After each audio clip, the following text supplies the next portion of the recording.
Hi mga labs! Welcome back to my channel Pinay sa Kuwait, but official name of my channel is Charsim's Kitchen. For today's vlog mga labs, magluluto naman tayo ng sinabawang isda. Let's go in the kitchen!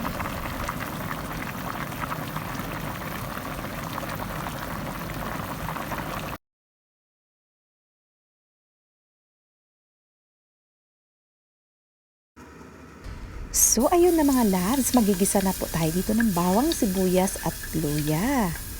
Plus, maraming kamatis. Igigisa lang po natin ito maigi ang ating mga paunang sangkap para naman lumabas ang katas nito at lalong sumarap ang ating sinabawang isda. Dahil nung Friday, nakabili pa kami ng sariwang isda sa fish market sa Shark, kaya ito gagawin nating tinola. Taste like Pinas. Ay naku mga labs, ang hilig ko po talaga magluto dahil food is life para sa akin.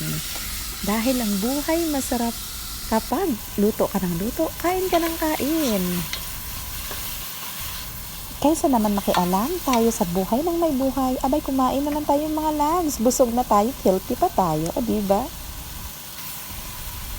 So ayun na mga labs, isang kutsa lang po natin ito ang ating nahiwang isda.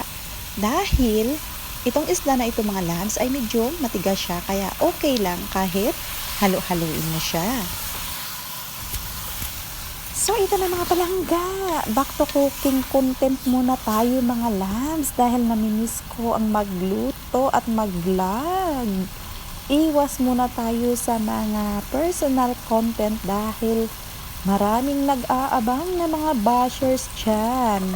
At ang mga bashers na walang magawa sa kanilang mga buhay, kundi nag-aabang ng ipopost mo. Although hindi naman sila ang pinapatamaan mo, pero nanggagalaiti sa'yo. Dahil nga, there's something in their heart na sila lang nakakalam kung ano yun. At hindi ko na pinapatulan yung mga nagbabash sa akin, bagkus mas naawa ako sa kanila. Dahil what they say against you, mga curses nila, ayun ay babalik at babalik sa kanila. Okay, basta tayo happy and peaceful life. No need na pumatol sa mga tumatahol-tahol. Wala po akong kaaway mga palangga at hindi po ako mahilig makipag-away. Ang hindi ko lang maintindihan, there are some people na may lihim na galit sa akin na wala naman akong ginagawang kasalanan, they drag me down, but it's okay. Hayaan mo lang sila kung anong gusto nilang gawin sa buhay nila. So ayun na nga mga labs, sa sobrang kadaldalan ay nakalimutan ko na naglagay nga pala ako dito ng patis habang sinasangkot ko siya para naman manuot sa ating isda ang lasa ng patis. At ang gamit kong patis dito mga labs is made in Thailand. Kumpleto na siya sa preservatives kaya no need na maglagay ng pampalasa.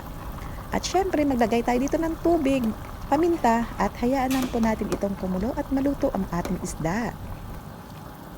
At nasa atin na po yan ang pag-a-adjust na paglalagay ng mga pampalasang sangkap.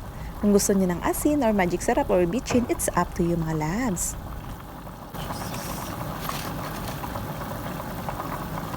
At pagkalipas nga ng ilang minuto na pagpapakulo sa ating isda ay ayan, lumambot na at ready na po ilagay ang ating pechay. Optional po ito, it depends on you pa rin kung anong gulay ang inyong ilalagay.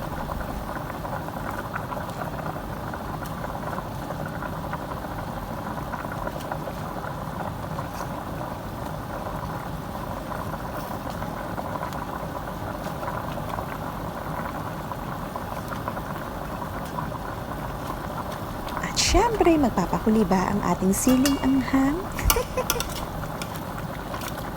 At ito na mga labs, pakuluin lang po natin ito ng ilang minuto pa hanggang maluto po ang ating green leafy.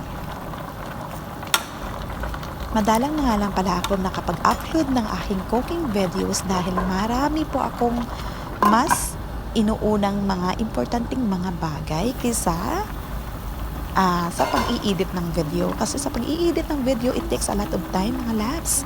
At meron pa akong pinagkakaabalahan na mas importante. At syempre, hindi ko nasasabihin kung ano yun. Hindi na po natin kailangan patunayan sa lahat ng tao ang bawat ganap sa ating mga buhay.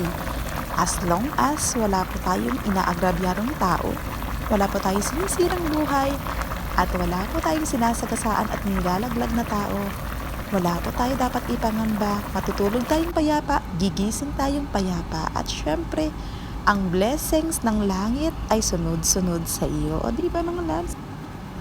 And that's it my vlog for today's mga love, and thank you for watching. God bless you. Kain po tayo mga loves.